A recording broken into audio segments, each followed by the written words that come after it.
Bonsoir, bonsoir à tout le monde. Bonsoir ma soeur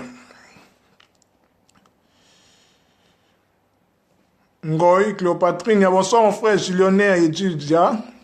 Bonsoir ma soeur Ngouvou Yamalkia.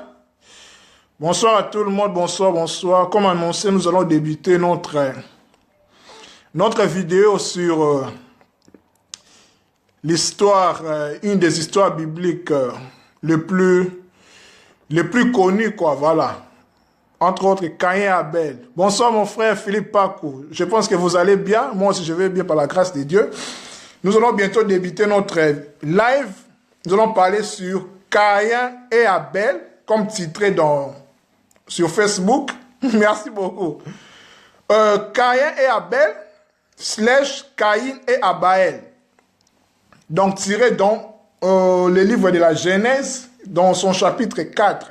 Donc, tous les chapitres 4 parlent principalement de Caïn et de son frère jumeau, il faut le signaler, Abel. Et nous allons voir là, et puis nous allons un peu aussi parler un peu, bien que pas tout, de la descendance de Caïn. Pourquoi la Bible parle de la descendance de Caïn, non d'Abel? Donc voilà, sans plus tarder, nous allons commencer. En fait, je vais faire ceci. Je vais lire la Bible parce que l'histoire, il faut le connaître, est tirée dans la Bible. Ma Bible est la version française courante. Et les noms dits, en fait, je l'ai préparé, en fait, dans mon cahier, en fait. Voilà.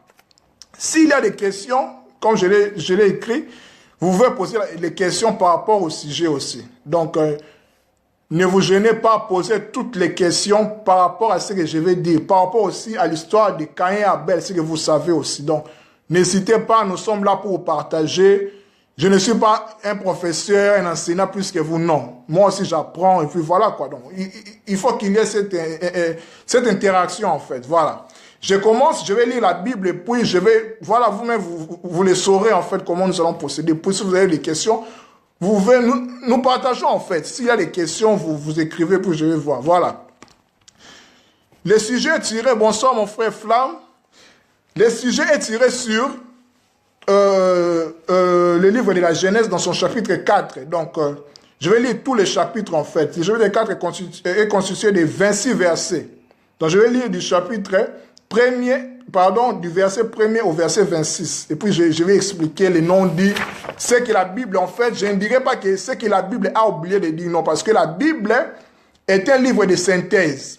La Bible est un livre codé. Donc, on ne peut pas tout écrire. C'est pour la raison que on fait de l'exégèse, nous l'étudions, voilà, quand nous investiguons sur ça, nous cherchons, nous scrutons, nous demandons, en fait. C'est ça, en fait, la beauté de la Bible aussi. Parce que la Bible ne peut pas tout écrire. Ça, il faut le savoir. Voilà. Je lis. Si vous avez des questions, vous pouvez poser par rapport à ce que je vais dire sur Caïn et Abel. Voilà, merci. Je suis comme je le disais, dans Genèse chapitre 4, tous les chapitres 4, en fait. Voilà. Caïn et Abel, ou Caïn et Abaël. Vous le saurez pourquoi je l'appelle Caïn et Abaël. Enfin, ça fait partie des noms dits. Dès son union avec Adam, son mari, Ève devint enceinte. Elle mit au monde Caïn et dit alors, j'ai fait un homme grâce au Seigneur. Elle donna aussi le jour au frère de Caïn, Abel. Bonsoir ma soeur Miros Bompa. Voilà. Donc je suis dans les versets 1er au verset 2, dans Genèse 4. Donc je répète, dès son union avec Adam. Donc on parle d'Ève, dont la Bible parle d'Ève. Adam, donc son mari. Ève devint enceinte. Elle mit au monde Caïn et dit alors, j'ai fait un homme grâce au Seigneur. Elle donna aussi les jours aux frères de Caïn, Abel. Ici, il faut comprendre que Caïn et Abel, bonsoir mon frère Lema Popol. Caïn et Abel sont des jumeaux. Bien que la Bible ne parle pas clairement, je pense que beaucoup de vous sont sans ignorer que Caïn et Abel sont des jumeaux en fait.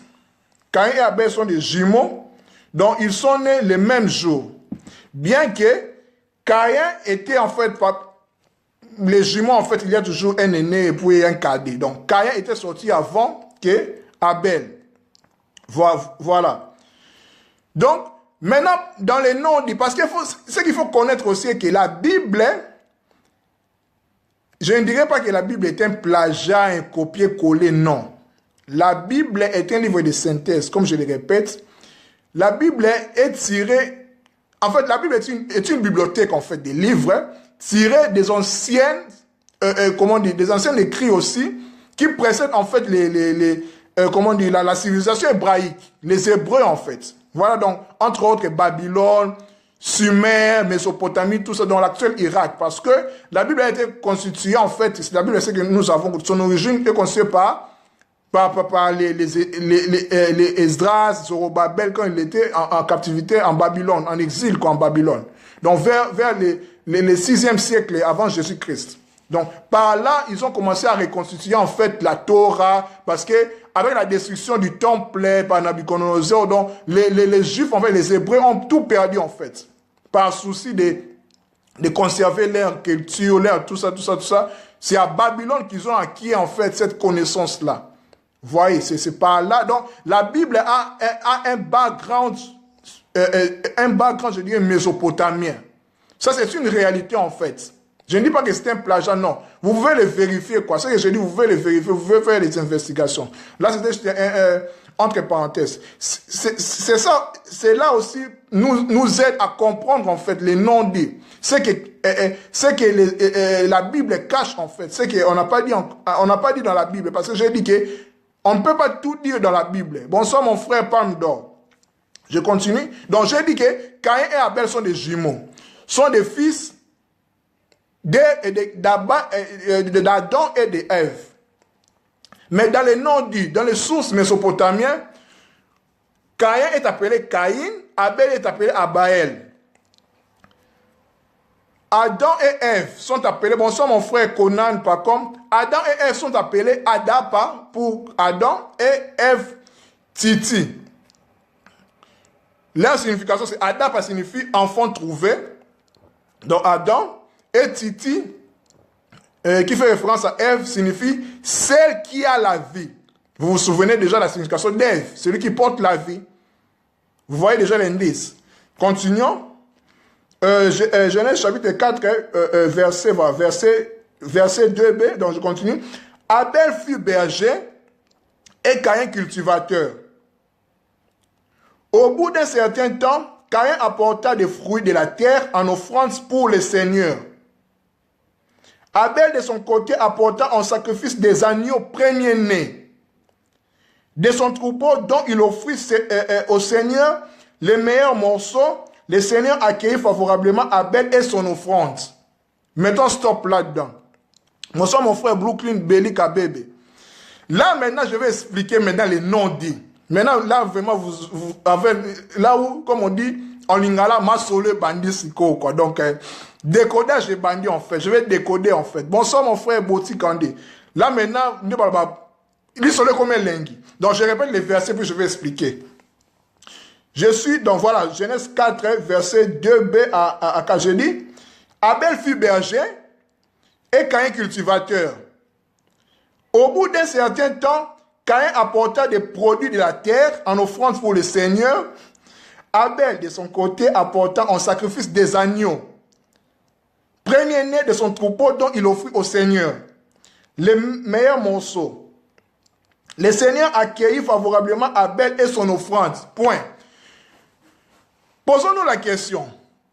Pourquoi le Seigneur, Dieu qui est juste, va accepter comme ça karaboye offrande ya moko ya mususa boy kondima?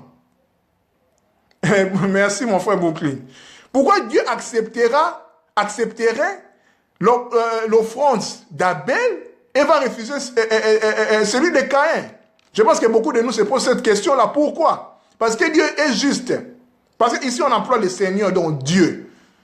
Mais dans les non-dits, dans les sources, en fait, mésopotamiennes, là où les scripts bibliques ont tiré cette histoire, ça c'est une réalité, vous pouvez le vérifier. Ici, on ne parle pas du Dieu unique. Je vais choquer peut-être les gens, mais c'est la vérité. Ici, c'est une question de divinité. Donc, il y a Banzambe va sumérien.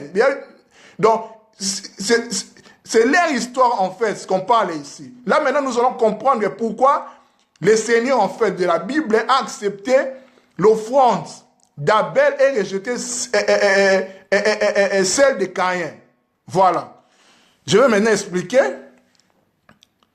Voilà, je continue. Ici, quand Adam, donc Adam et Ève, donc Adam et Titi, sont créés, en fait, c'est lui qui les a créés, en fait, les dieux inquis. Donc, c'est lui, en fait, les façonneurs, quoi. Celui qui a dit, faisons l'homme à notre image. Bonsoir, ma sœur Nina Itombi. Donc, inquis, en fait, c'était, en fait, c'est lui qui a donné l'idée de faire l'homme à leur image, à l'image des Elohim, en fait, des dieux. Il s'appelle Enki, donc Seigneur de la terre. Lui s'occupait d'Adam, de l'homme, en fait. Sa femme Ninki s'occupait d'Ève, donc, du point de vue éducation. Vous voyez?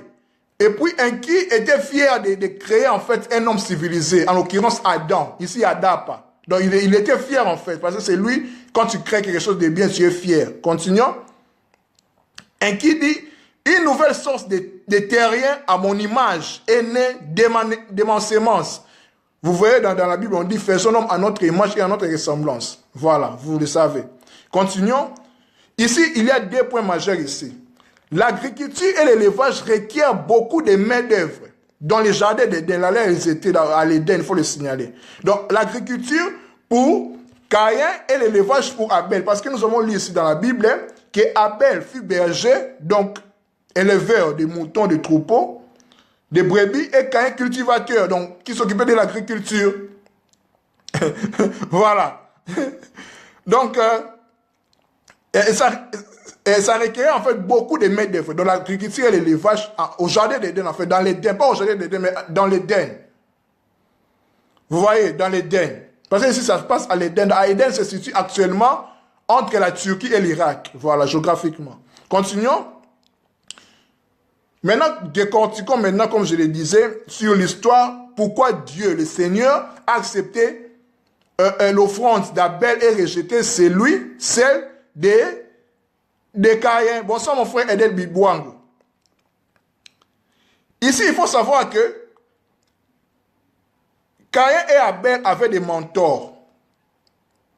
Entre autres, le mentor de Caïn s'appelait Ninouta. Bon, le nom va vous compliquer, mais ce n'est pas grave en fait. Il s'appelait Ninouta. Ninouta, en fait, c'est le fils d'un de Dieu Enlil. Il est le fils d'Enki. Enki, c'était le père de Marduk, qui était le mentor d'Abel. Ne vous en faites pas. C'est important, ces mots-là, je vais vous expliquer pour comprendre pourquoi Dieu le Seigneur, en fait, de la Bible, a accepté l'offrande d'Abel et rejeté celui de Caïn. Bonsoir, ma sœur Betty Bright. Voilà.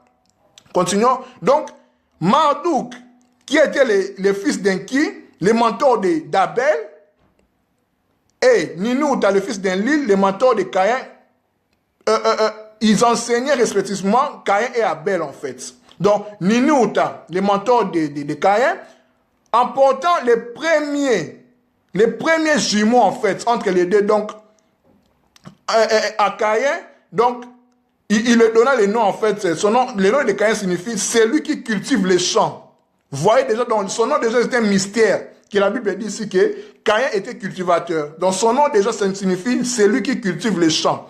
Donc, Moloni Bilang, en fait, ça tout le monde comprend. Ninouta a appris à Caïn, donc Ninouta c'est le mentor de Caïn, de creuser des canaux pour irriguer ses cultures à semer et à récolter. Merci beaucoup, Eden Bibouang.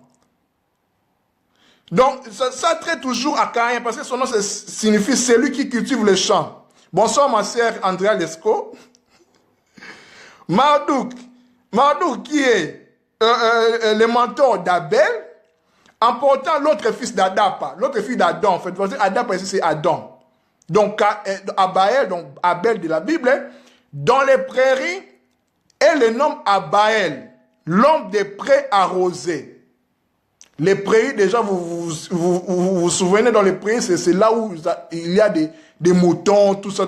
Il y a très à l'élevage. Donc, ici, la Bible dit que Abel fut berger. Voilà, continuons. Maintenant, continuons toujours les offrandes. Maintenant, nous allons savoir encore pourquoi le Seigneur de la Bible a accepté l'offrande de l'un, donc d'Abel, et le rejeté de Caïn. Donc, pourquoi un Dieu, le Dieu juste est juste. Donc, il va accepter seulement comme ça. Donc, Caïn n'a rien fait. On accepte l'offrande de l'autre et on rejette tout ça jusqu'à causer la colère entre eux et puis tuer son frère comme ça. Maintenant, nous allons le savoir. Les offrandes. Les premiers grains et les premiers agneaux, parce que les grains, ici, ça trait à l'agriculture, donc à Caïn, le cultivateur. Les premiers agneaux à Abel, le berger, bonsoir mon frère Bergoni Tsing Kayenge, furent présentés aux dieux, donc aux Anunnaki. Anunnaki, c'est en fait ce que la Bible parle des Elohim, donc des dieux. C'est pour ça que je vous ai dit que la Genèse par les soucis du monothéisme des Hébreux, parce que Dieu est un, je n'en conviens pas. Mais ici, ça parle, dans son parti caché, codé, ça parle des dieux en fait, des dieux au pluriel, dans les Anunnaki. En fait, les Anunnaki sont en fait, Anunnaki, ça veut dire ceux qui sont dans le ciel sont descendus en fait. C'est ça aussi la signification des Elohim en fait. Donc les dieux qui sont descendus sur terre pour explorer, voilà. Continuons. Comme je dis, je répète, dans les offrandes, les premiers grains, donc première culture, et les premiers agneaux furent présentés aux dieux, aux Anunnaki. Donc, ça veut dire que Caïn et Abel présentent leurs offrandes aux dieux. Continuons. Caïn, guidé par Ninouta, comme j'avais dit, Ninouta c'est le mentor de Caïn, déposa son offrande au pied d'un Lil et d'un Ki. Parce qu'un Lil, c'est le père de Ninouta, qui est le mentor de Caïn, et un Ki, le père de Marduk, qui est le mentor d'Abel. Donc, Caïn, guidé par Ninouta, par son mentor, déposa son offrande au pied d'un Lil et d'un Ki. Donc Abel, guidé par Marduk, qui est le mentor d'Abel, Marduk, fils d'Enki, donc Abaël, guidé par Marduk, déposa son offrande au pied d'un Lil et d'un Ki. Donc égal. Donc Caïn déposa son offrande, donc le fruit, comme la Bible dit, je vais le lire ici. Genèse chapitre 4, verset 3.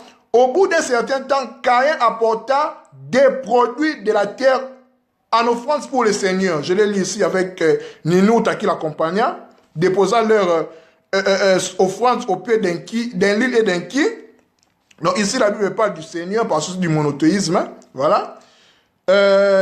Abel, de son côté, apportant en sacrifice des agneaux premiers-nés de son troupeau, dont il offrit au Seigneur les meilleurs morceaux. Ici, on parle d'Abel accompagné par Marduk, son mentor, Marduk qui est le fils d'Enki, déposant son offrande au pied d'un Lil et d'un Ki. Ici, la Bible parle du Seigneur par souci du monothéisme. C'est pour ça que je vous ai dit que ici, on parle des dieux, d'Obanzambe, les dieux, les Elohim en fait. Pour comprendre en fait pourquoi dans la Bible on dit que Dieu a accepté l'offrande de Caïn et d'Abel et refusa celui de celle de Caïn. Parce que Caïn n'a rien fait. On se demandera pourquoi un Dieu si juste comme ça va rejeter. Comme ça seulement, Caïn n'a rien fait, on rejette son offrande comme ça jusqu'à causer sa colère, jusqu'à tuer même son frère. On va se demander. Maintenant, la réponse est ici, quoi. Suivez bien. S'il y a des questions, vous pouvez la poser. Vous pouvez la poser. Donc, je suis là, par rapport au sujet, je suis prêt à répondre à tout. Donc, si vous avez... Voilà, quoi. C'est une interaction. Voilà, continuons. Là, je suis dans Genèse. Suivez bien. Je suis dans Genèse, chapitre 4, à partir verset 1 jusqu'au verset 4, nous allons mollo. Voilà. Nous sommes dans la partie des offrandes. Quand ils donnèrent, donc, Caïn par la conduite de Ninouta, son mentor, et Abel avec Marduk, son mentor, ils offrirent leurs offrandes au Seigneur, comme la Bible dit, mais respectivement à un Lil et un Ki. Maintenant, là où la chose est intéressante, un Lil béni avec Jean, parce qu'un Lil c'est le père de Ninouta. Ninouta qui est le mentor de Caïn. Un Lil béni avec joie les deux frères. Dans les deux frères jumeaux. Donc un Lil accepta et l'agriculture, bonsoir mon frère Gloire Bachika, et l'agriculture dans la sémence de Caïn et les troupeaux de premier-né, donc voilà, fruits de bergerie, d'Abaël. Donc, Enlil accepta tous les deux, en fait. Louons leur travail. Et puis, Enki qui est le père de Marduk, Marduk qui est le mentor d'Abaël, Enki sera son fils Marduk. Dans ses bras, les remerciant d'avoir élevé des agneaux. Suivez bien ici. Fournissant de la viande pour se nourrir et de la laine pour se vêtir. Donc, pour les dieux, en fait. Parce que les dieux étaient sur terre. Donc, grâce à l'offrande d'Abel, accompagné par Marduk, le fils d'Enki, donc ça pouvait servir aux Anunnaki, donc aux dieux, de se vêtir, de nourrir, tout ça, tout ça. Donc Enki sera son fils Marduk. Donc Marduk qui était, comment dire, Marduk qui était le mentor d'Abel, donc Abaël. Donc, il était tellement content, il sera son fils Marduk. Bonsoir mon frère, c'est Matando. Donc, il sera son fils Marduk au bras. Donc, par signe qu'il est content. Qu'il est content. Contrairement à Enlil, parce qu'Enlil, c'est le frère d'Enki aussi, il faut le signaler. Contrairement à Enlil, parce qu'Enlil, bien qu'il est le père de Ninouta qui est le mentor de Caïn, lui, il a félicité les deux frères.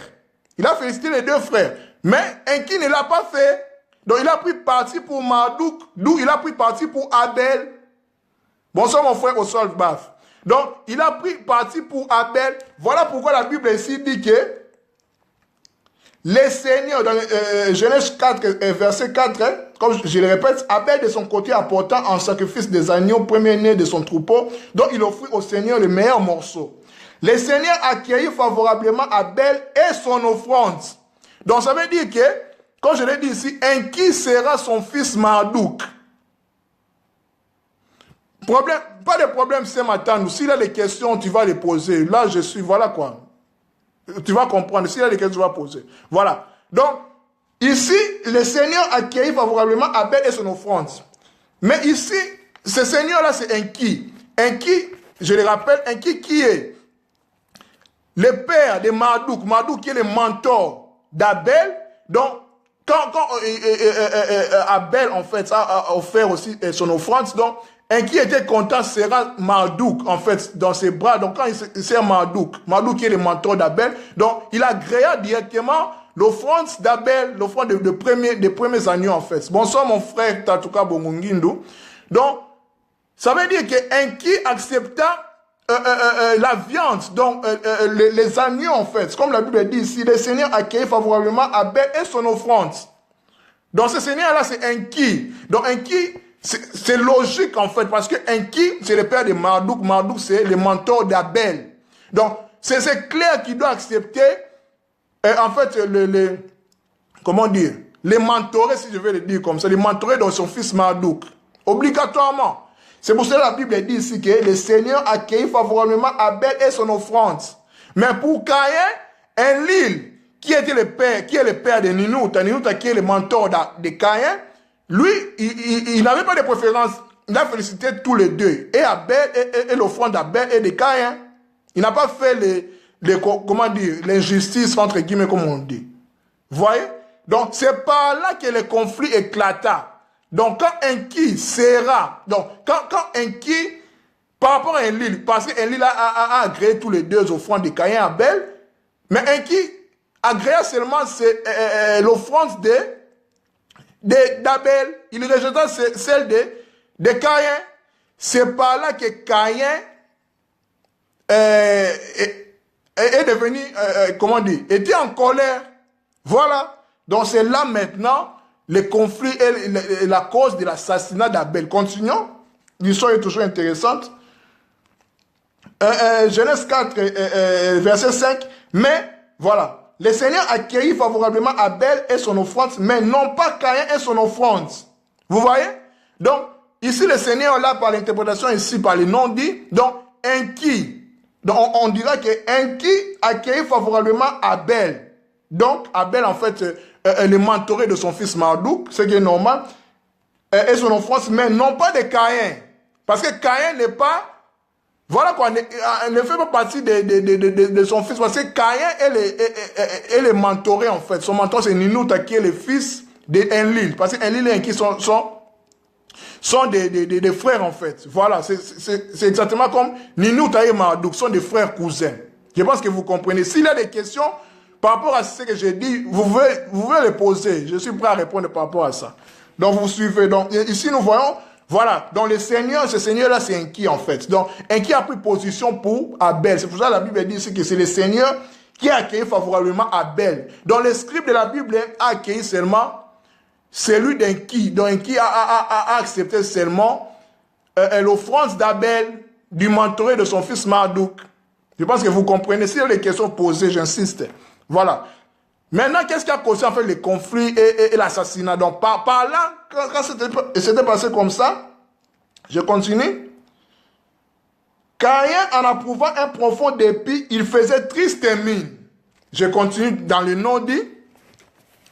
Après la fête de la première fois, donc la fête des offrandes, bonsoir mon frère Flori, il est là, donc après la fête de la première fois, donc de l'offrande, Caïn blessé et en colère parce que Enki ne l'avait pas béni.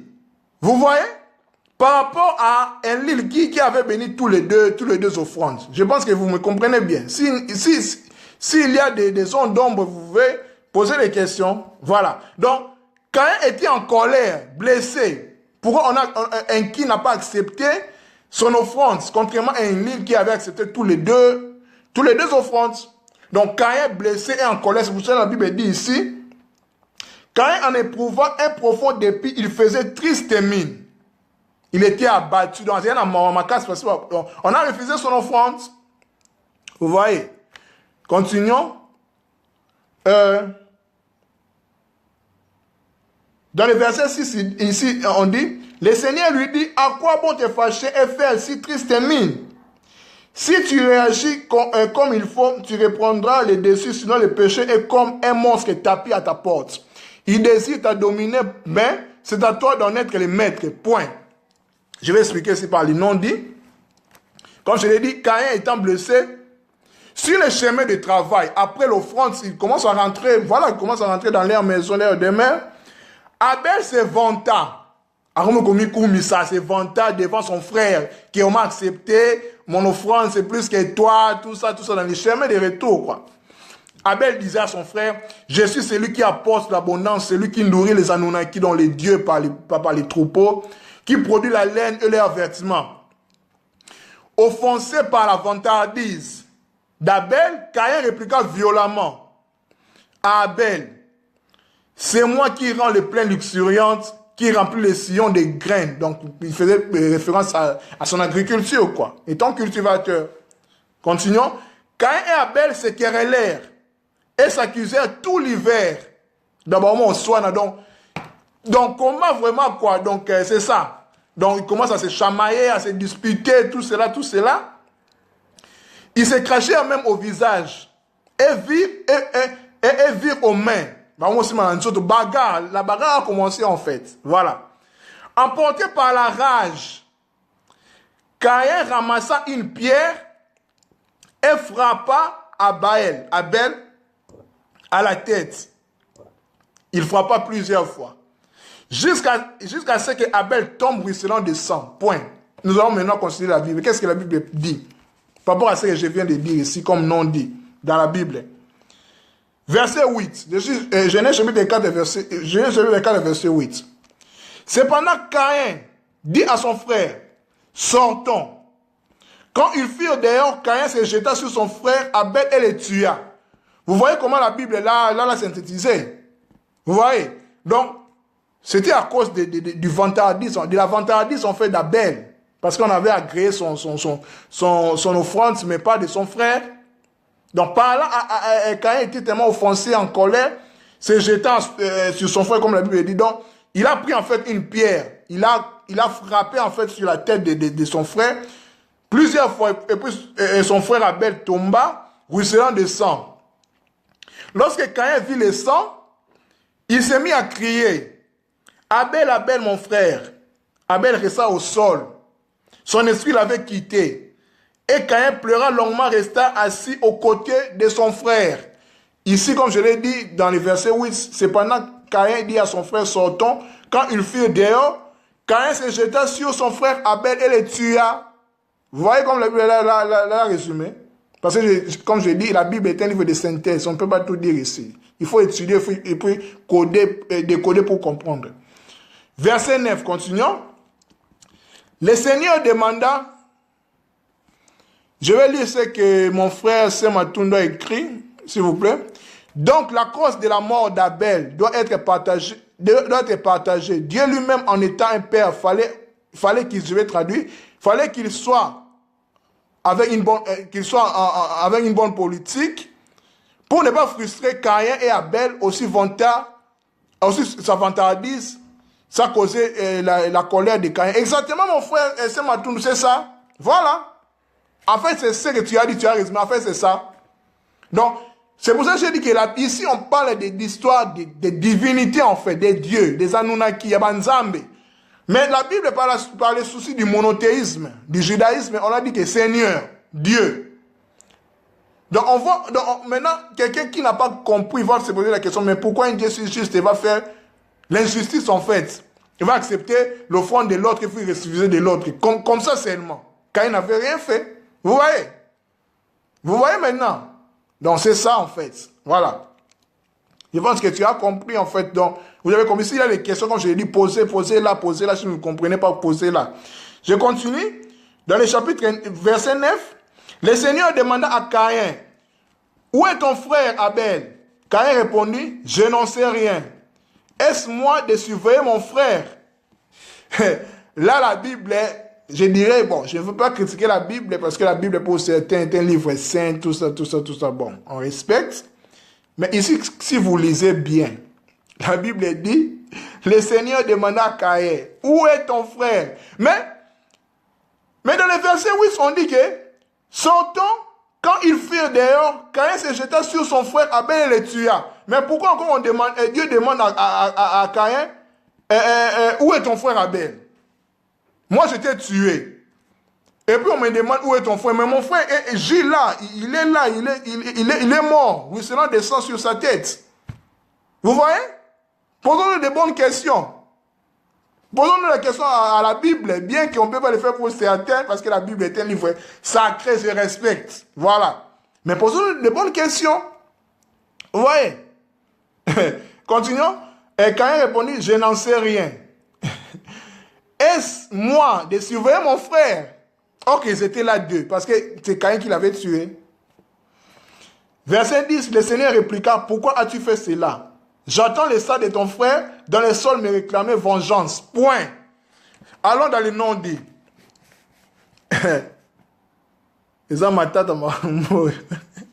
Voilà. Je continue. Voilà. Emportant les rages, il prit la pierre, frappa sur la tête de son frère Abel, tout ça. Abel resta au sol.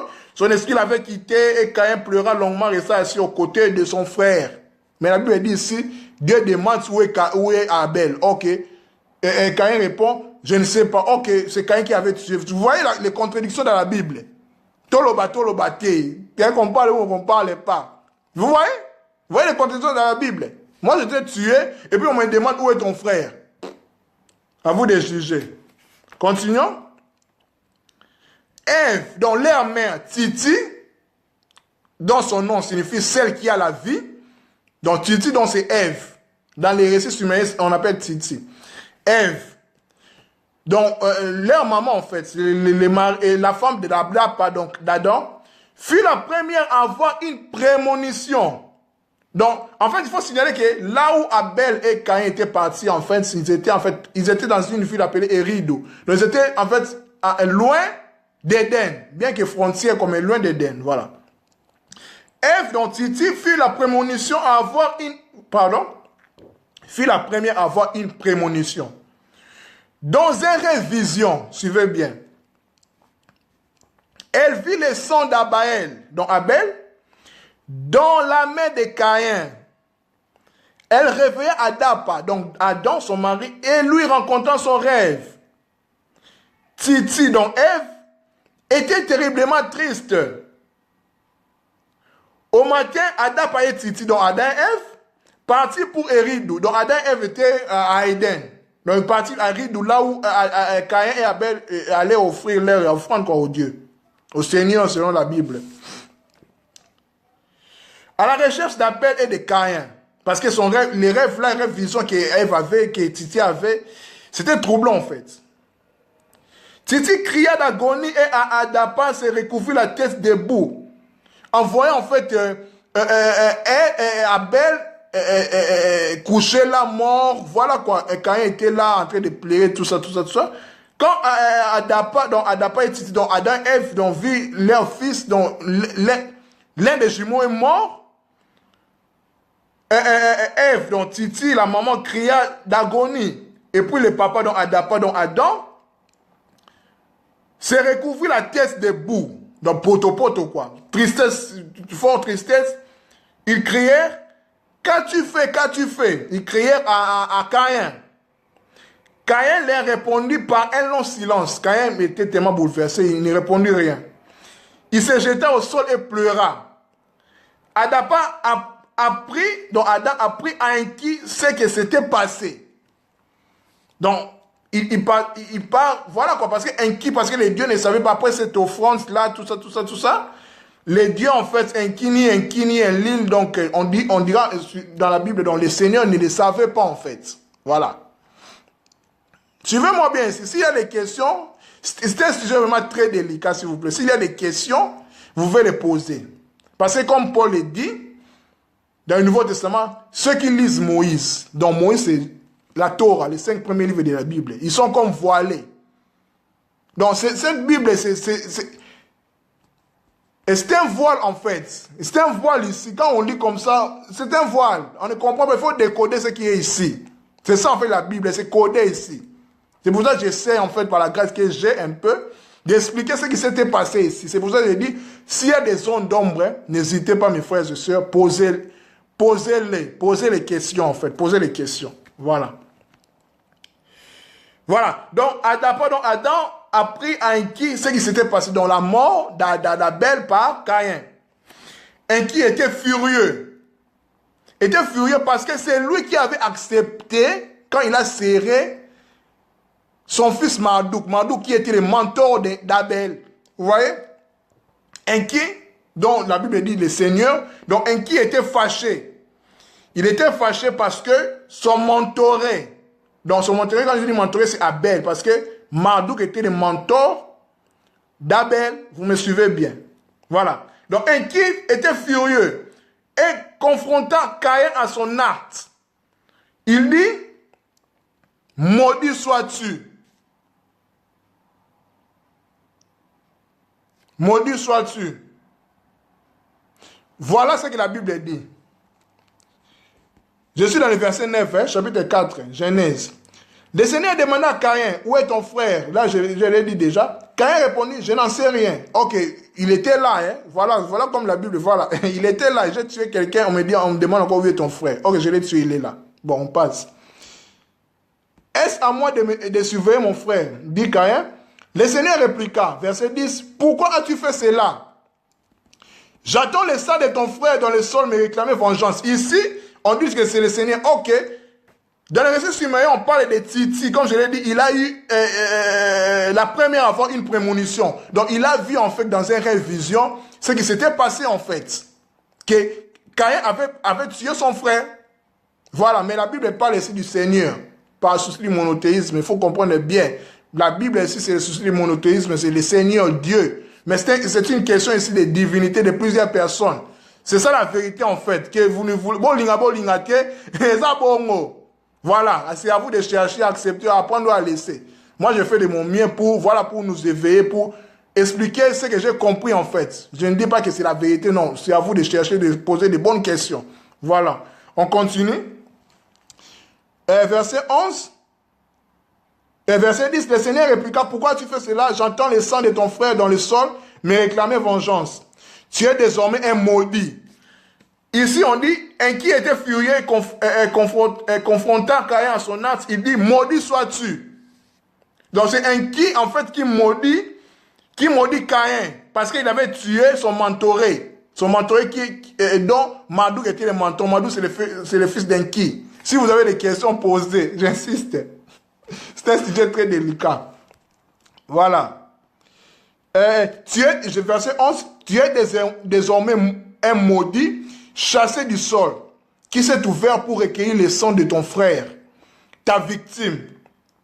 Verset 12, c'est pourquoi tu auras beau les cultiver, il ne te donnera plus ses richesses.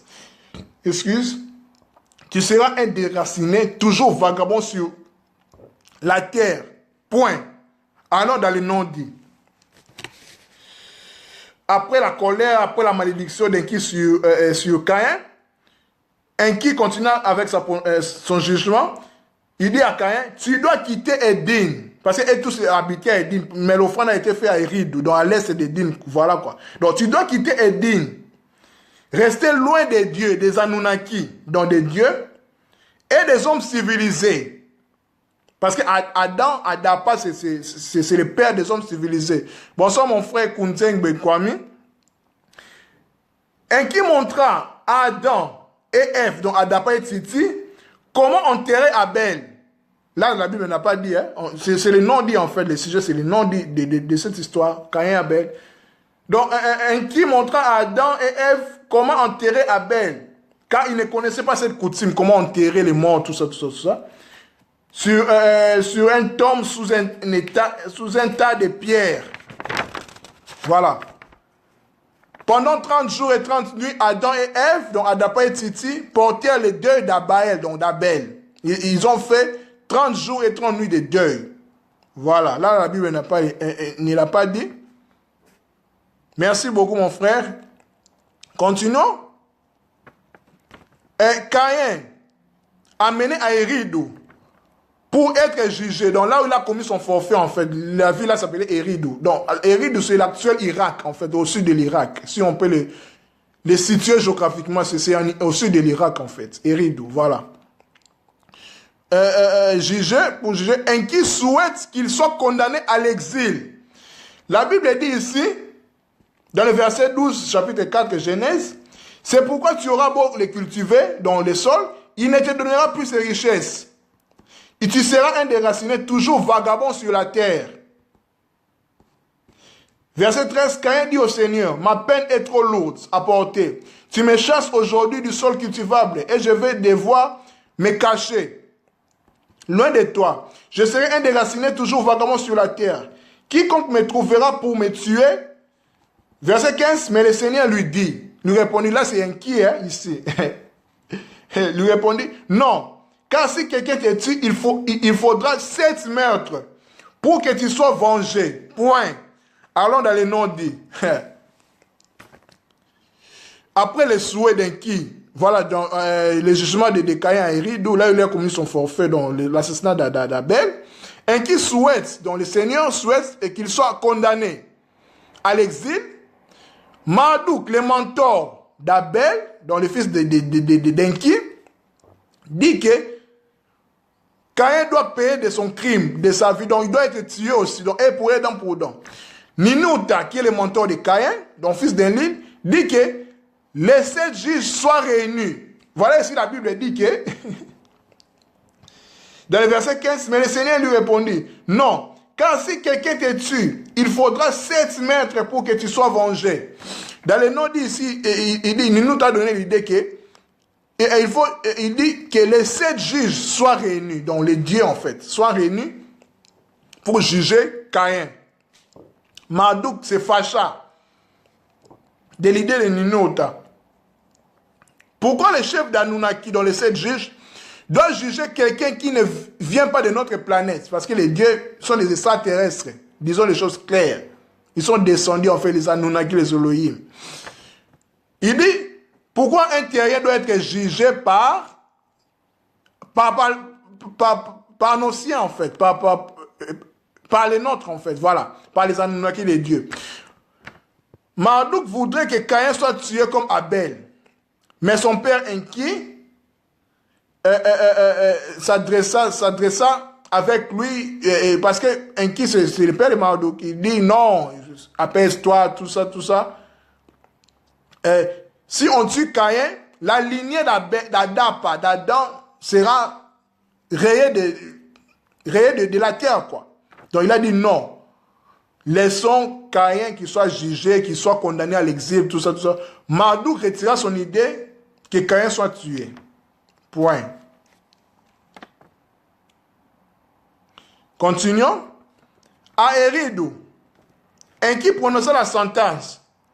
Pour son crime, Caïn est condamné en direction de l'Est, dans un pays d'errance.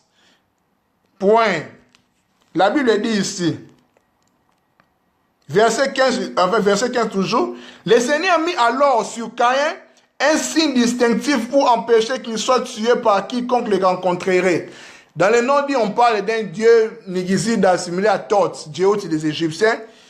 En fait, il a réduit, en fait, ce signe-là, en fait, c'est juste, bonsoir, mon vieux Boris Boté, mais donc, ce signe-là, en fait, c'est, il a, en fait, réduit génétiquement la croissance, en fait, les corps, en fait, des Caïns, donc, jusqu'à ce que sa barbe ne pousse plus, en fait. Donc, ce que j'ai compris, c'est pas ces traits-là qui signifient, en fait, les signes que Dieu et le Seigneur avaient mis à Caïn pour qu'il ne soit pas tué, en fait. Voilà. Verset 16, il est dit, alors Caïn partit habiter au pays de Nod, loin de la présence du Seigneur à l'est d'Éden. Point. Dans le nom, on dit ici, Caïn est condamné en direction de l'est, dans un pays d'errance. Nod, ça veut dire pays d'errance. Donc, à quel côté Lengana, vagabond, donc à quel côté Lengana quoi? La Bible dit Nod.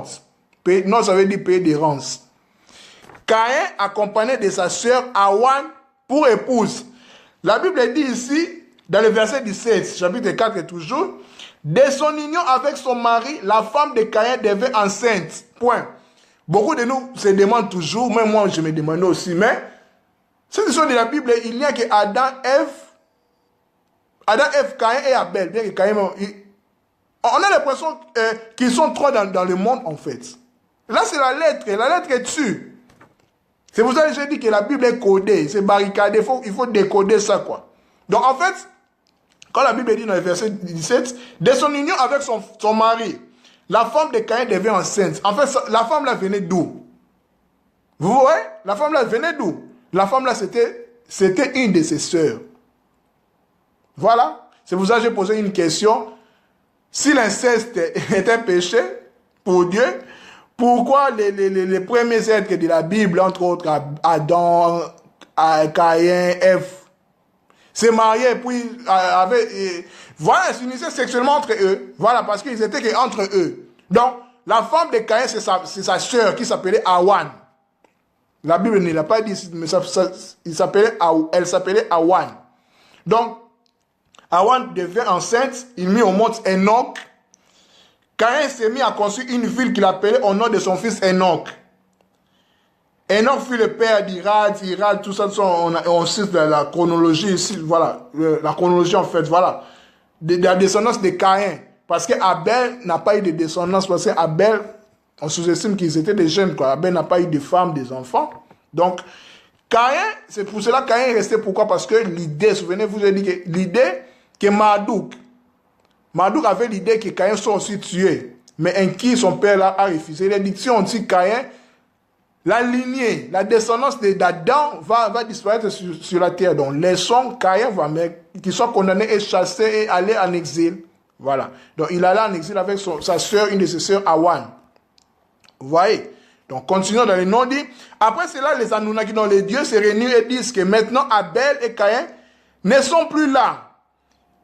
En fait, ils ne sont plus là. Pourquoi? Parce que Abel étant mort, Caïn étant chassé loin d'Éden, les dieux maintenant se demandant, mais qui sera maintenant les bergers et les cultivateurs? Parce que ce sont les deux métiers qui, voilà quoi, qui comme je l'ai dit ici, les deux métiers qui requièrent en fait beaucoup de main-d'œuvre à Éden, dont les bergers et les agriculteurs. Vous voyez? Ça nourrissait en fait des dieux, tout ça, tout ça. Donc, les dieux se demandaient pourquoi, donc il n'y a pas de bergers de cultivateurs parce que Caïn et Abel étaient des cultivateurs, les bergers type en fait. Donc, Abel étant mort, Caïn étant chassé loin d'Éden, maintenant les dieux décident maintenant comment on va faire pour avoir les mains d'œuvre pour l'agriculture et l'élevage. Adapa et Titi, donc Adam et Ève, aussi de nouveaux enfants. Avec la bénédiction d'un qui Adam connaît Titi. Donc, Adam pas connu Titi. Ils eurent une fille. Donc, avant que Adam et Ève aient Seth, dans le troisième fils, comment dire, premier fils dans les jumeaux, suivez bien, Caïn et Abel.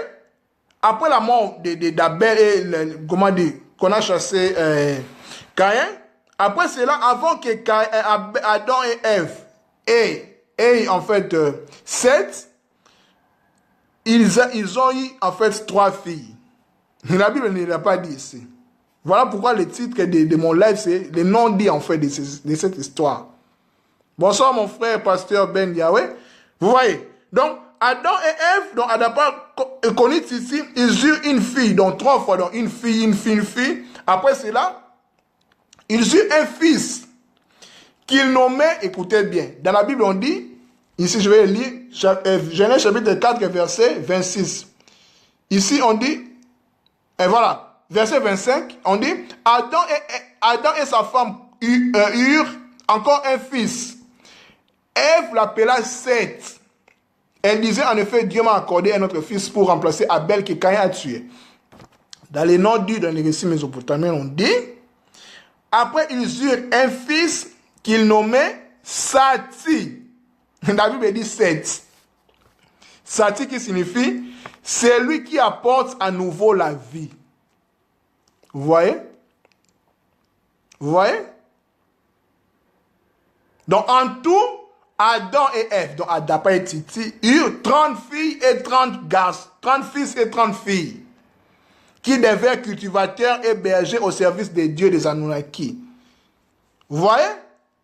Donc voilà en fait l'histoire cachée de la Bible, en fait l'histoire de Caïn et Abel dont la Bible n'a pas dit. Comme je l'ai dit, la Bible ne peut pas tout parler, tout dire. La Bible est un livre de synthèse. C'est un livre codé. Il faut le décoder en fait. Parce que derrière la Bible, il y a d'autres récits en fait. Comme je l'ai dit, de la Genèse chapitre 1 jusqu'au Genèse chapitre 11, même 12, ce sont en fait des récits sumériens, mésopotamiens, babyloniens. Qu'on le veuille ou non, c'est ça la réalité. Je sais que beaucoup de chrétiens, moi aussi je suis chrétien, je sais que beaucoup de chrétiens n'aiment pas qu'on touche la Bible, qu'on ne cautionne pas la Bible et tout ça, je sais ça. Mais moi j'ai choisi la part de la vérité, de vous dire la vérité, ce que j'ai compris. À vous de le vérifier. Je ne dis pas que ce que j'ai dit c'est la vérité, non. Vérifiez aussi de votre part. Si vous êtes intéressé en fait de cette histoire de Caïn et Abel. Vous voyez tout ce qui s'était passé en fait.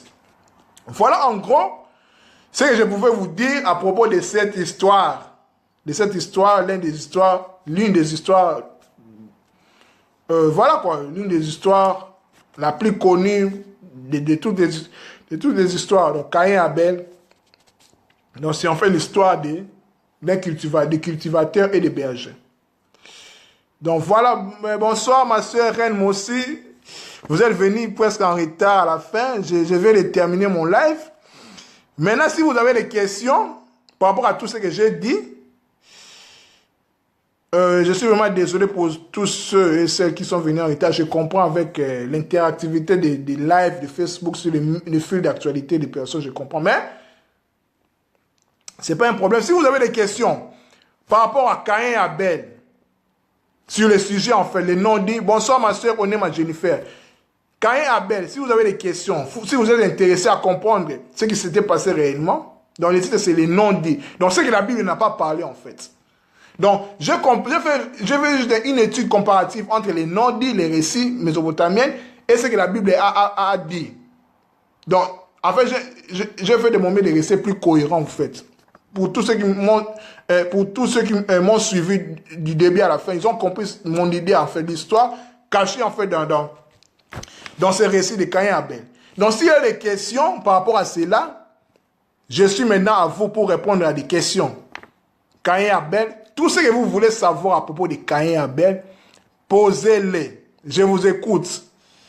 S'il y a des questions, mettez-les, je vous écoute, s'il vous plaît, s'il vous plaît. Pour tous ceux qui veulent comprendre Bien que la vidéo va rester sur mon mur en rediffusion, voilà. Mais maintenant, là, tous ceux qui sont, tous ceux, celles qui sont, qui suivent mon live, vous pouvez poser des questions. Maintenant, je vous écoute, je suis à l'heure de répondre aux questions. Des questions. Y a-t-il des questions ou pas? Les questions, j'attends maintenant des questions sur cette histoire de Caïn et Abel, les noms dits. Des questions, s'il vous plaît, des questions. J'attends des questions. Je suis encore là, tout au plus 5 minutes, 10 minutes, ça dépendra. Donc, des questions. Je vais déterminer mon live sur Caïn et Abel, les noms dits, ce que la Bible n'a pas dit, et puis ce que la Bible a dit, mais qui est resté un peu incompréhensible pour nous, parce que la lettre tue, l'esprit qui est derrière la lettre vivifie. Voilà. Donc, Paul dit, ceux qui lisent Moïse, entre autres Genèse, sont comme voilés. Voilà pourquoi la Torah, en fait, c'est voilé, en fait. C'est pas donné à tout le monde de la comprendre, en fait, c'est voilé. Voilà, moi, j'ai fait mon travail, je vous ai, voilà quoi. Comme j'aime partager la connaissance, je suis vraiment passionné de ça. Voilà, j'ai pris mon temps à vous expliquer ce qui s'est passé réellement entre Caïn et Abel ou Caïn et Abaël. Genèse 4. Mon frère Kunteng Kwame pose la question. Au fait, ces deux personnages ont-ils marché sur cette terre? Waouh, bonne question. Bon, normalement, je peux le dire avec courage ou témérité, je dirais au conditionnel oui. Pourquoi? Parce que bien que c'est tiré dans les histoires, dans les mythes, dans les histoires mésopotamiennes, je dirais oui. Pourquoi? Parce qu'on situe même les lieux géographiques, quoi. On parle d'ici de Éden. Parce qu'on sait que Éden, les jardins d'Éden, c'était en Antiochie. Entre Turquie et l'Irak. Parce que la Turquie et l'Irak sont frontaliers, en fait. Actuellement, en fait. Voilà. Et Éridou. Éridou, là où Caïn et Abel ont fait leur offrande au Dieu, au Seigneur dans la Bible, hein, était situé au sud-est de l'Irak. Vous voyez, donc Éridou. Donc, pour ta question, mon frère Kwame, oui, ces deux personnages, donc Caïn et Abel, ont-ils marché sur cette terre? Exactement. Je dis ça par rapport aux lieux, aux situations géographiques, en fait. Entre autres, Éden et Éridou. Vous voyez? Donc, voilà. Mais si vous voulez, vous pouvez approfondir votre recherche, donc voilà. Je pense que je vous ai répondu par rapport à cela. Donc, Caïn et Abel ont réellement marché sur terre? Je dirais oui. Oui. Mais vous pouvez aussi vérifier. Je dis oui parce que là où les choses passent, on peut les situer actuellement même. Comme je l'ai dit, Éden, c'est entre Turquie et Irak. Et Ridou, c'est en Irak, au sud-est de l'Irak. Voilà. Caïn et Abel ont réellement existé. Voilà. Caïn et Abel. Des questions. J'attends des questions. Des questions. Pour tous ceux qui sont venus en retard, vous pouvez poser des questions. Donc voilà. Waouh. Un sujet très complexe. Merci beaucoup, mon frère Kwame. Merci. Des questions par rapport à Caïn et Abel. Tout ce que vous voulez savoir. Tout ce que vous pouvez savoir, poser comme question. Ma soeur, ma grande sœur, Reine Mossi pose la question. Comment Abel savait ce que Dieu aimait et qu'est-ce qui manquait à Caïn pour plaire à Dieu? Merci, je l'ai dit dans mon exposé. Je pense que vous êtes venu en retard, je vais essayer de vous répondre. Merci beaucoup, Reine Mossi. Je répète ta question. Comment Abel savait ce que Dieu aimait et qu'est-ce qui manquait à Caïn pour plaire à Dieu? Voilà. Ici, j'ai sous-titré en fait sur les offrandes. Je le répète. Dans les noms dits, en fait, dans les récits mésopotamiens, on dit, suivez-moi bien, ma soeur Reine Mossi. Les premiers grains et les premiers agneaux furent présentés aux Anunnaki, aux Elohim, aux dieux. Parce qu'il faut signaler, les grains font partie des cultivateurs, donc entre autres, Caïn et les agneaux, entre autres, Abel. Suivez bien. Pendant les offrandes, Caïn, guidé par Ninouta, je dis Ninouta, c'est comme son mentor, le fils d'Enlil, déposa son, en fait, de Dieu, en fait, déposa son offrande au pied d'Enlil et d'Enki. Vous voyez? Parce que Enlil, c'est le père de Ninouta. Et Enki, c'est le père, je vais l'expliquer ici. Et puis Abaël, guidé par Marduk. Marduk, c'est le mentor d'Abel, qui est le fils d'Enki, déposant son offrande au pied d'Enlil et d'Enki. Donc, c'est comme Caïn est le mentoré, donc, et comme l'élève. L'élève de Ninouta, c'est comme son mentor. Il amène, en fait, avec son offrande, quoi, comment dire, les fruits, ses premiers fruits, tout ça. Bon, ça, mon frère Sébastien, les fruits, tout ça, il les offre à Enki et Enlil. Et puis Abel, amené par son mentor Marduk, ils offrent les premiers nés des agneaux. C'est pour ça que la Bible dit ici, Genèse chapitre 4, verset 2, il dit, Abel fut berger et Caïn cultivateur. Au bout d'un certain temps, Caïn apporta des fruits de la terre en offrande pour le Seigneur. Mais ici, normalement, le Seigneur ici, on doit les remplacer par Enlil et Enki. Comme je l'ai dit, c'est une question de divinité. Bonsoir mon frère. Bonsoir mon frère Philippe Pakou. Bonsoir mon frère Julené Yedja. Là, je suis en train de répondre à ma sœur Ren Mossi qui pose la question pourquoi Dieu a refusé à Caïn, tout ça, etc. à Abel. Voilà. J'ai fait un bis petit. Hein? Donc, Abel de son côté apporta en sacrifice des agneaux premiers-nés de son troupeau. Donc, comme je l'ai dit ici, donc Caïn guidé par Ninouta. Ninouta, c'est en fait c'est le fils d'Enlil, donc le mentor de Caïn, donc déposant leur offrande, dans leur culture, dans leurs premiers fruits à Enlil et Enki. Mais la Bible dit ici au Seigneur, par souci du monothéisme. Je l'ai dit. Et puis Abel guidé par Marduk, qui est le fils d'Enki, dans son mentor, déposant leur offrande dans le fruit des premiers, comment dire, il offrit au Seigneur les meilleurs morceaux dans les anneaux de premier-né. Vous voyez, comme la Bible le dit ici.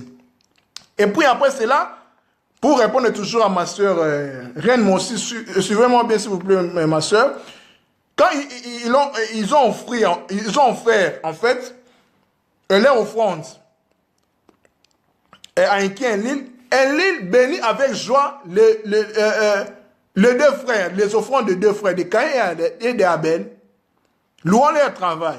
Mais Enki pris parti en fait pour Marduk qui est le mentor d'Abel, donc pris parti pour Abel. Donc c'est pour ça que la Bible dit ici que le Seigneur agréa l'offrande. Comment dire? Le Seigneur accueillit favorablement Abel et son offrande. En fait, c'est Enki. C'est Enki, en fait, qui est le fils de Marduk. Marduk qui est... En fait, j'appelle mentor, pourquoi? Parce que quand Abel et Caïn sont venus, en fait, offrir leur offrande au Seigneur, selon la Bible, mais dans les récits, en fait, dans les noms, dit c'est Enki et Enlil, au Dieu, ils étaient accompagnés par leur mentor. Entre autres, pour Caïn, c'est Ninouta. Ninouta, en fait, c'est le fils d'Enlil, en fait. Ce sont, en fait, les dieux. Les dieux, en fait, ça faut partir avec des Anunnaki d'Obanzambi, en fait. Les dieux, les Elohim, en fait. Ninouta qui était les mentors, en fait. Donc, ceux qui guident, en fait, par leur offrande, ils étaient accompagnés, en fait. Mais la Bible ne l'a pas dit clairement. Ils ont dit que c'est Caïn et Abel. Mais ils étaient accompagnés par leur mentor. C'est pour ça que je dis, la Bible est un livre de synthèse. La Bible ne peut pas tout dire. Vous voyez? La Bible ne peut pas tout dire. C'est pour cela que c'est codé, c'est pour cela qu'on l'étudie, on le médite. C'est pour cela même Dieu dira à Josué dans Josué chapitre 1, verset 5, vous connaissez ce verset. Il dit, médite-la jour et nuit. Mais on me donne un livre, on me dit encore de méditer jour et nuit. Mais c'est clair là, non? Mais Paul dira, la lettre est tue, l'esprit vivifie, vous voyez? Donc tout ce qui nous voit dans la Bible ici, c'est l'apparence en fait. La lettre est tue en fait. Si on ne comprend pas l'esprit de la lettre. Vous voyez, je vous ai répondu, mon frère Philippe Pakou, par mentor. Oui, ma soeur Reine Mossi. Donc, s'il y a des questions, des éclaircissements, vous pouvez, voilà quoi, vous pouvez toujours répondre votre questions. Mon souci, c'est nous faire comprendre, en fait, ce qui s'est passé réellement. Donc, Enki, en fait, voilà quoi. C'est par là que, quand Enki agréa l'offrande d'Abel, il sera son fils Marduk, qui était le mentor d'Abel, comment dire, remerciant d'avoir élevé les agneaux. Vous voyez? Donc les agneaux fournissant de la viande pour se nourrir et la laine pour se vêtir, donc pour les dieux en fait. Donc Enki, dans les seigneurs de la Bible, ils étaient contents. Donc c'est ça en fait les secrets, en fait, les nœuds de la chose, en fait. Donc, ici, c'est pour ça, les gens posent toujours la question, pourquoi un Dieu si juste agréera une offrande pour l'un et puis refusera pour l'autre, tandis que l'autre n'a rien fait. Vous voyez, bonsoir ma soeur Victoria Savadogo et mon frère Tosh Lombo. Voilà, vous voyez? Donc, c'est ça en fait. Le secret en fait, c'est ça. Donc, le Seigneur agréa pour Abel et pas Caïn, selon la Bible, mais réellement en fait, c'était l'histoire de Dieu, en fait, comme je l'ai dit ici. Ils ont offert, leur offrande au Dieu, Enlil et Enki. Enlil avait accepté tous les deux, mais Enki accepta seulement pour Abel. Pas pour Caïn, c'est pour cela que Caïn était fâché, parce qu'Abel était vantard. C'est vanté de ça. On m'a agréé tous les deux, on m'a agréé, j'ai gagné. C'est là maintenant qui a causé en fait la colère. Après cela, ils sont venus même aux mains pour se battre, se cracher au visage, tout ça, jusqu'à ce que Caïn, par une pierre sur la tête, tua son frère. Parce qu'il était offensé, il était en colère. Bonsoir. Mon frère Philippe Paco pose la question, je parle des non-dits. Et les dits se trouvent, où? Dans les récits sumériens. Oui, dans les récits mésopotamiens. Oui, mon frère Philippe Paco, pourquoi je dis ça? Comme je l'ai dit, la Bible ne peut pas tout dire dans cette histoire. C'est pour ça qu'on pose toujours beaucoup de questions sur la Genèse, sur l'histoire de Caïn et Abel.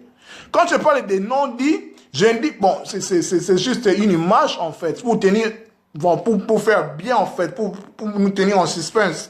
Parce que, quand je dis la Bible ne peut pas tout dire, dans les non-dits, c'est dans les récits mésopotamiens, dans les non-dits, on comprend réellement ce qui s'était passé, en fait, dans cette histoire qui paraît énigmatique. Vous voyez? Donc, ça se trouve dans les récits sumériens. Donc, Caïn et Abel, dans les récits mésopotamiens, on les appelle Caïn, donc K-A, trait d'union I-N. Et Abel, Abael, A-B-A-E-L. Et leurs parents s'appellent Ada et Titi. Donc Ada et Ève. Parce que Titi, ça signifie celle qui a la vie. Ève dans la Bible, c'est lui, le maire de la vie, le maire des vivants. Vous voyez? Donc, quand je dis que la Bible, pour ne pas choquer, dire que la Bible a plagié d'autres, je ne peux pas dire ça parce que c'est malsain en fait, c'est manquer de non, je ne peux pas dire ça. C'est juste que ceux qui ont écrit la Bible en fait, ce sont des esprits en fait. Tu vois, les récits de la Bible et de la Genèse sont des emprunts en fait d'autres cultures. Parce que comme je l'ai dit, la Bible a été écrite quand les Esdras, les Zorobabel et les Hébreux étaient en exil à Babylone.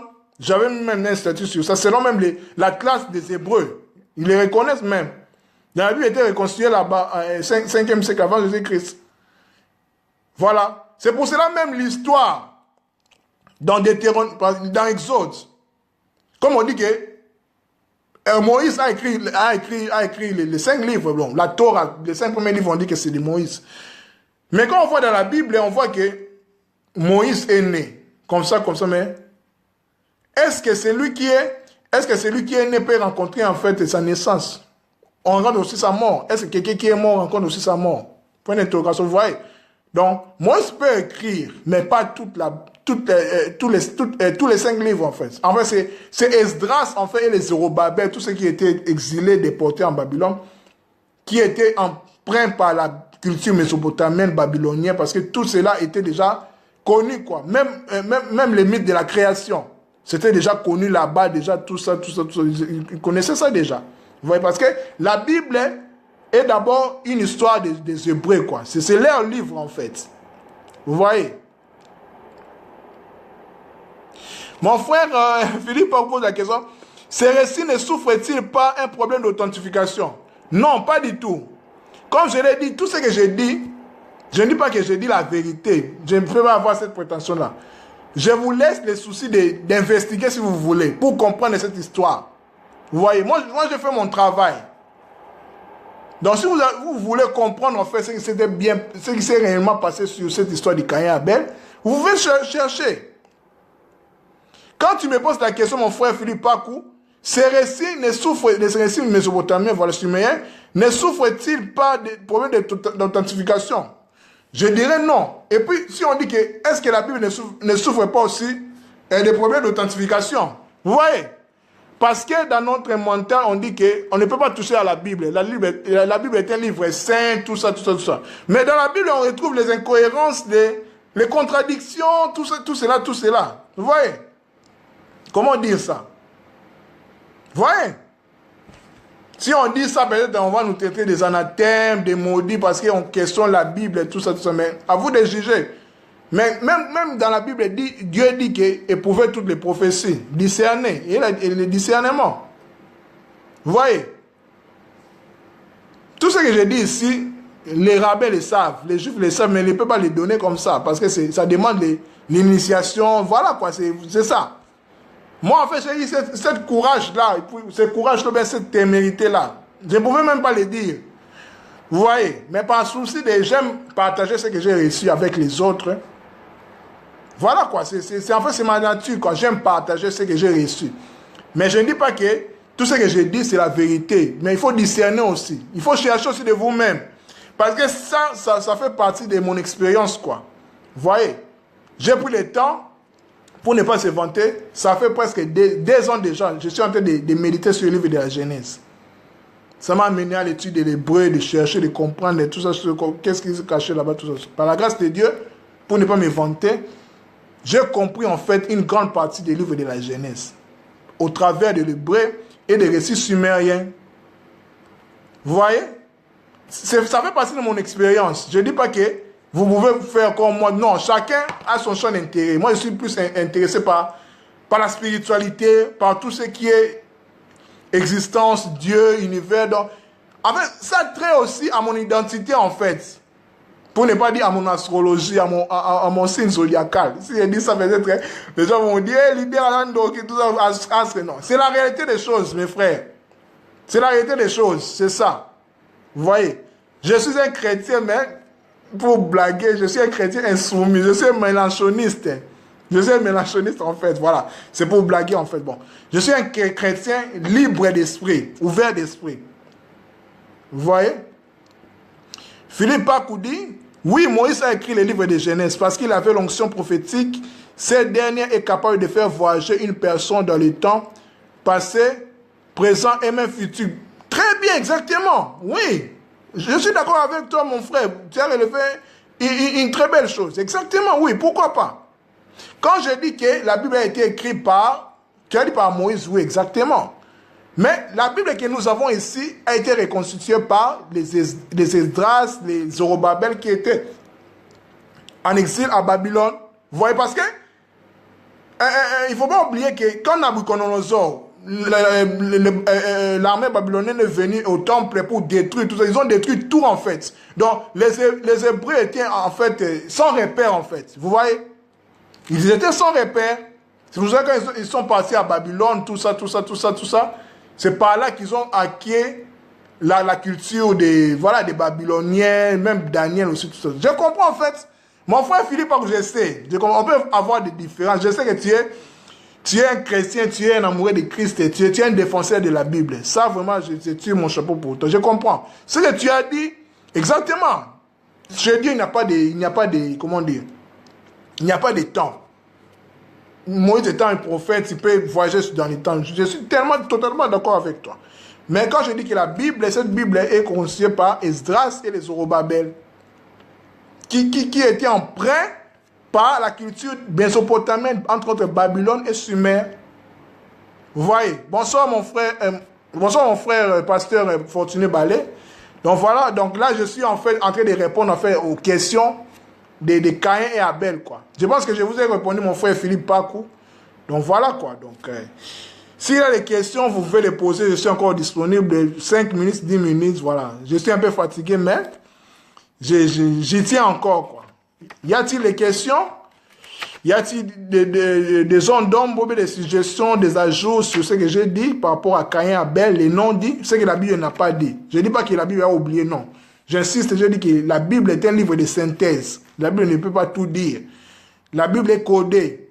Paul le dit, ceux qui lisent Moïse, entre autres Genèse, Exode, Nombre, Lévitique, Deutéronome, dans la Torah, sont comme voilés. sont comme voilés, voilà.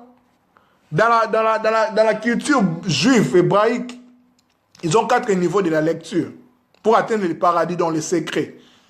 Premier niveau, c'est la lecture littérale comme ça. Deuxième, c'est tu commences à poser des questions. Troisième, c'est à investiguer, à chercher, jusqu'à ce que tu vas découvrir l'esprit de la lettre en fait. Mon frère Philippe dit, derrière mon frère, n'est pas tu à dire que l'on peut poser des questions? C'est ce que j'ai fait. Exactement, oui. Oui, je vous ai répondu, mon frère. Exactement, c'est ça.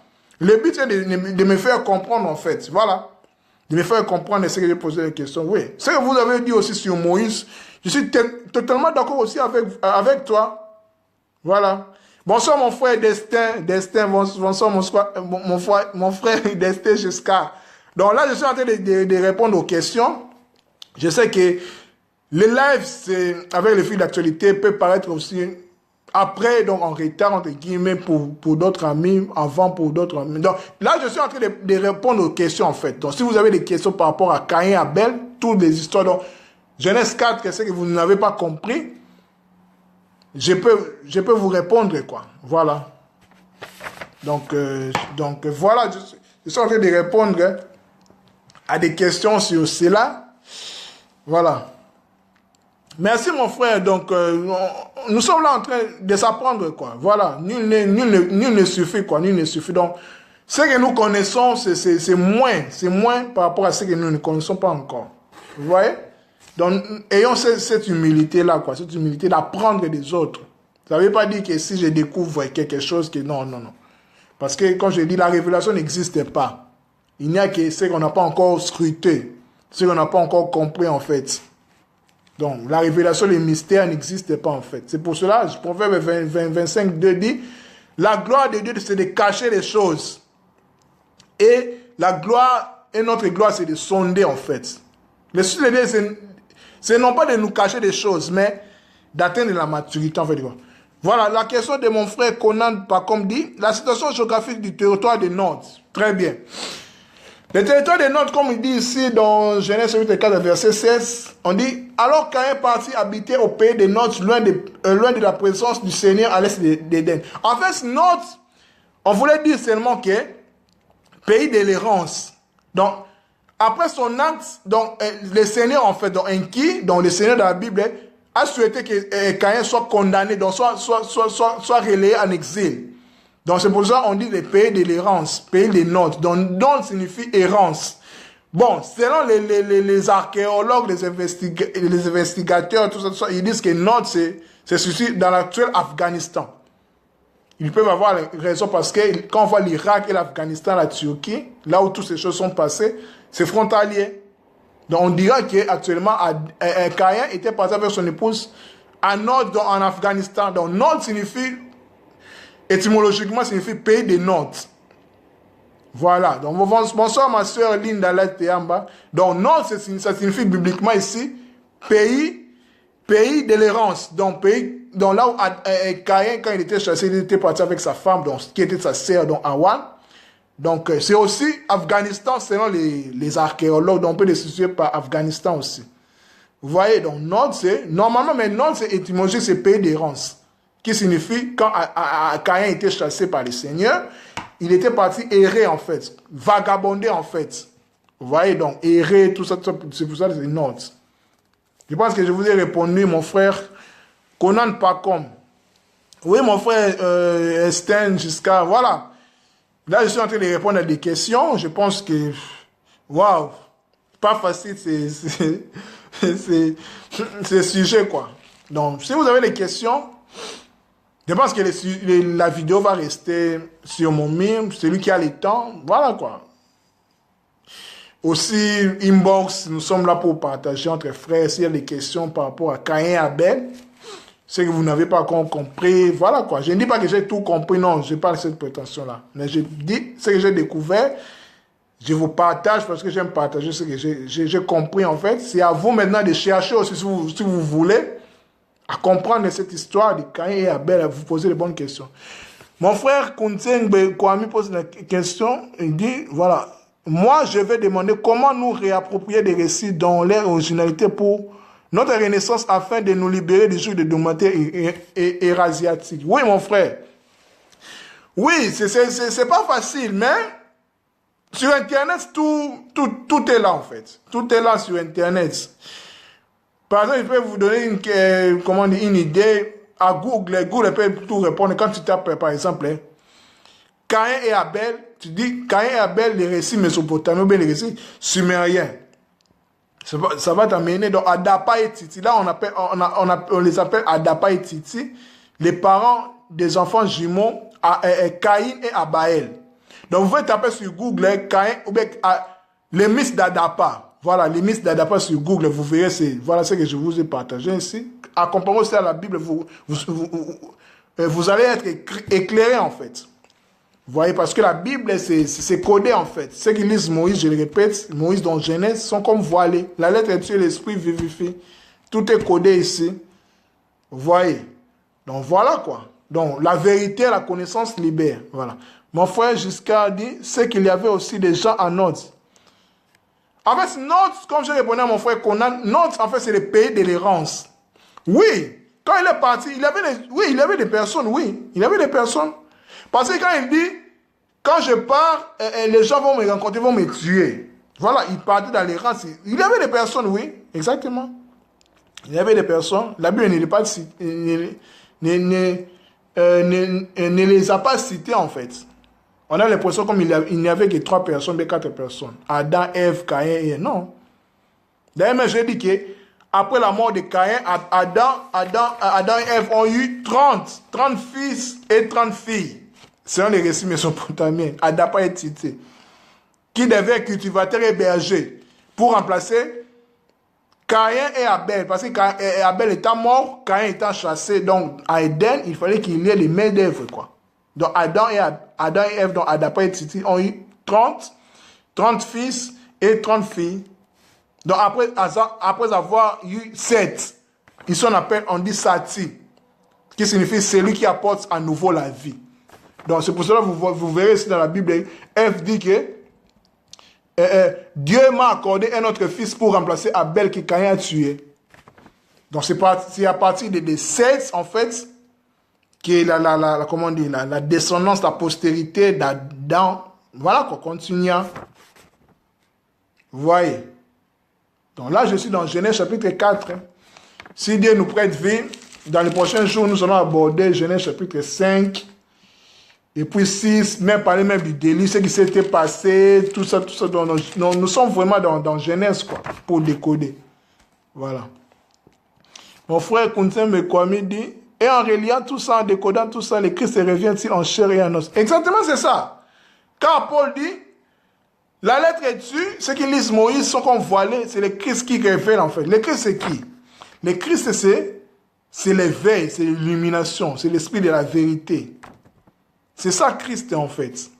Christ a nous l'expérience de la gloire. Qu'est-ce que la gloire? La gloire de Dieu c'est de cacher les choses. Notre gloire c'est de sonder ces choses-là, de découvrir ces choses-là. Nous sommes en Christ. En fait, c'est ça les mystères. Christ en nous, c'est aussi de comprendre ce que la Bible dit. C'est ça en fait. C'est ça Christ. Être en Christ, c'est la vérité. Parce que la volonté de Dieu, c'est que tout le monde parvienne à la connaissance de la vérité. Voilà. Excuse.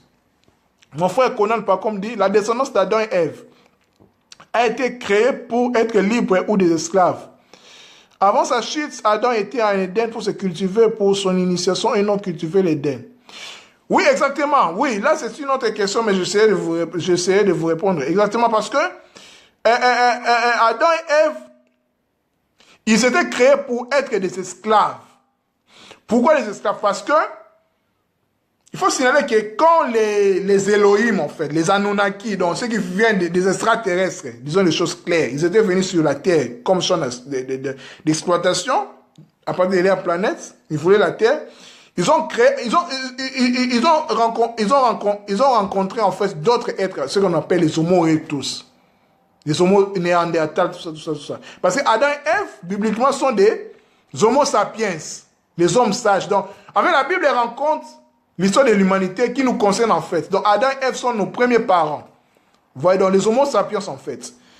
Donc, ils les ont fait, ils les ont inculqué leur divinité, tout ça, ils les ont mis à jour en fait. Donc, de l'Homo, tout ça, l'Homo sapiens par les processus de l'ADN dans les divins en fait. Parce que c'est pas un qui. Quand on dit faisons l'homme à notre image, l'argent, tout ça, c'est toute une histoire de génétique, quoi. Vous verrez même, l'Adam, c'est les quoi? C'est les serpents entrelacés, les caducées d'Hermès même, les symboles de la médecine, de la pharmacie. Donc c'est ça, c'est par cette essence-là que Homo erectus devint Homo sapiens, donc Adam et Ève. Adam, en fait. Donc ils étaient créés pour être esclaves. Esclaves, pourquoi? Parce que même le mot Adam, en cimérien, veut dire bête, ou bien troupeau, ou bien esclave. Ils étaient là pour faire le travail pour nourrir les dieux sur la terre, parce que les dieux avaient besoin de main-d'œuvre.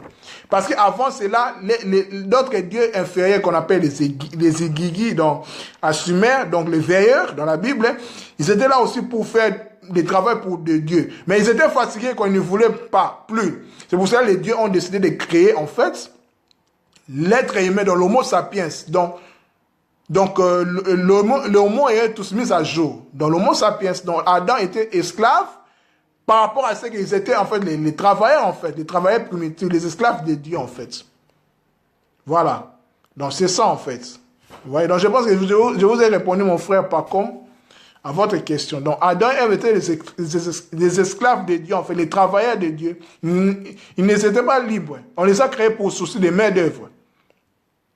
Voilà. Donc c'est ça.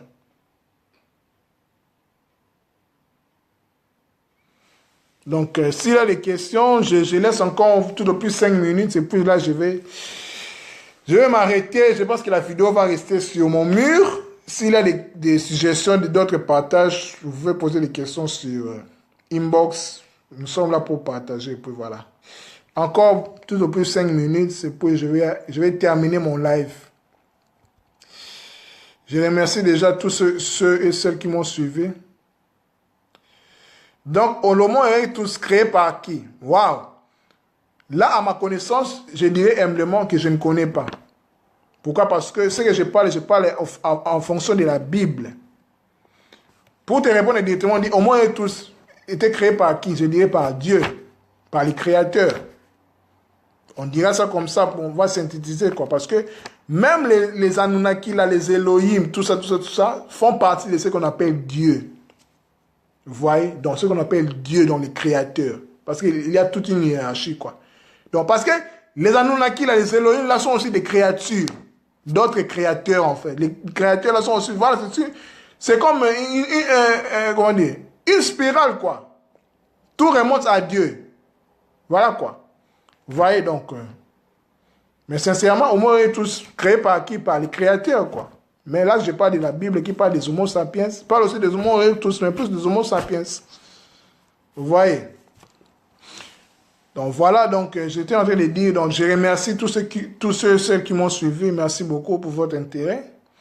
Le souci est toujours de partager la connaissance de la vérité. Et puis, vous pouvez aussi les chercher si vous voulez. Voilà quoi, je pense que là, nous étions dans Genèse chapitre 4, si Dieu nous garde. Prochainement, nous allons aborder d'autres versets. Voilà quoi, d'autres versets dans la Bible. Nous allons parler, puis voilà. Merci beaucoup. C'était votre ami et frère Kaling Alider. Le sujet était Caïn et Abel. Genèse chapitre 4, les noms dits. Que Dieu vous bénisse. À nous revoir la prochaine fois. Merci beaucoup. Au revoir. Bye. Nous pouvons continuer par inbox. Voilà. Bye bye.